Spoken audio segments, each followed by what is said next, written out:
complicaciones con el daño de órgano blanco, muy importante.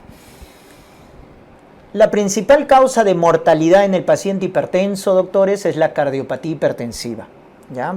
La hipertensión aumenta la poscarga y genera hipertrofia concéntrica del ventrículo izquierdo. Ese es el remodelado del paciente con hipertensión, hipertrofia concéntrica del ventrículo izquierdo. Obviamente esto va a condicionar a una falla en un inicio de la diástole, porque se va a alterar el llenado, pero al final también falla la sístole, ¿ya? ¿Y cómo descubrimos esta hipertrofia, este remodelado, ¿no? Esta cardiopatía hipertensiva, que es el principal factor de mortalidad en el paciente hipertenso?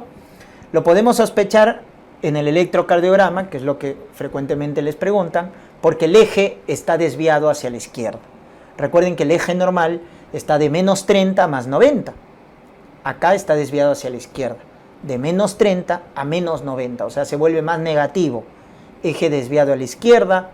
Las ondas R son altas, más de 25 milímetros, o el famoso índice de Sokolov positivo, donde medimos la onda S suelo, la onda S, acuérdense, hacia abajo, en las precordiales derechas, B1, B2, agarramos la que tiene mayor medida. Y luego la onda R en precordiales izquierdas. R es la de arriba, ¿no es cierto? Arriba, R, la onda positiva. En B5 o B6, la que tiene más medida.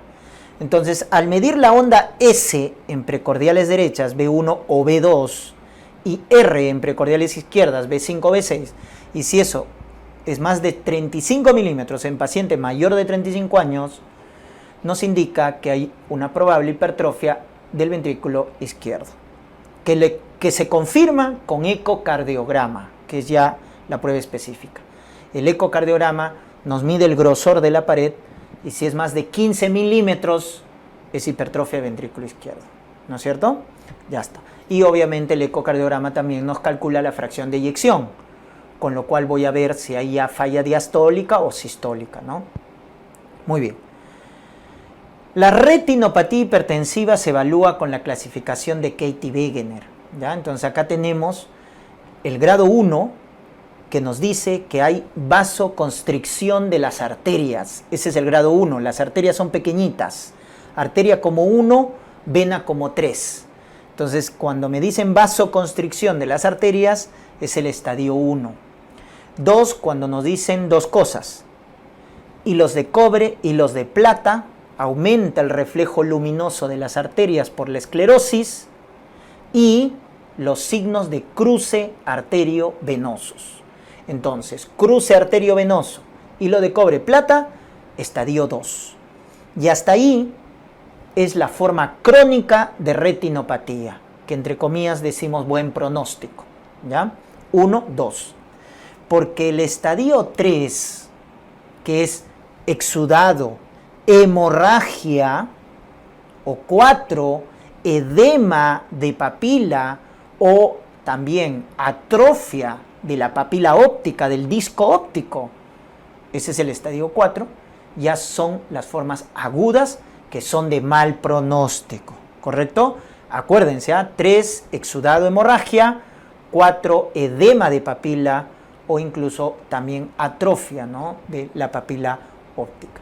Entonces, eso hay que tenerlo en cuenta, son los 4 estadios que te pueden preguntar de la retinopatía hipertensiva. En el sistema nervioso central, recuerden que la hipertensión es el principal factor de riesgo para accidente cerebrovascular. En neurología van a comentar eso, que la hipertensión es el principal factor de riesgo para ACV. Y la forma más frecuente es el ACV isquémico, 80%, por una trombosis, ¿verdad? Y el 20% es un ACV hemorrágico, por ruptura de los microaneurismas de Charcot y Bouchard.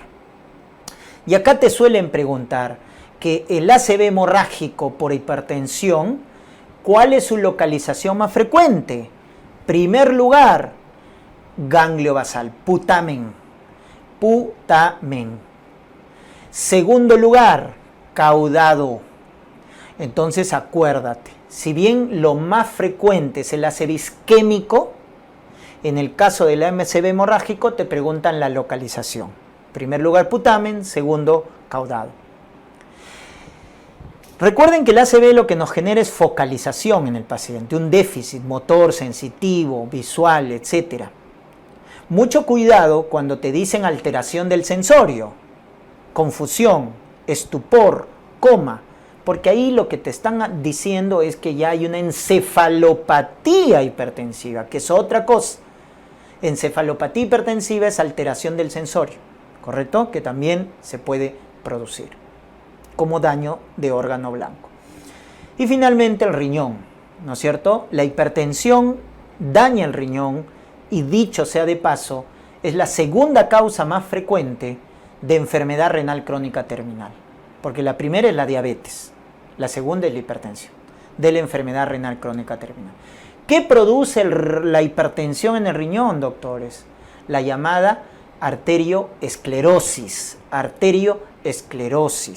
¿ya? La angioesclerosis de la arteriola aferente, eferente, produce hematuria, proteinuria, etc. Pero a nivel patológico hay dos formas de daño.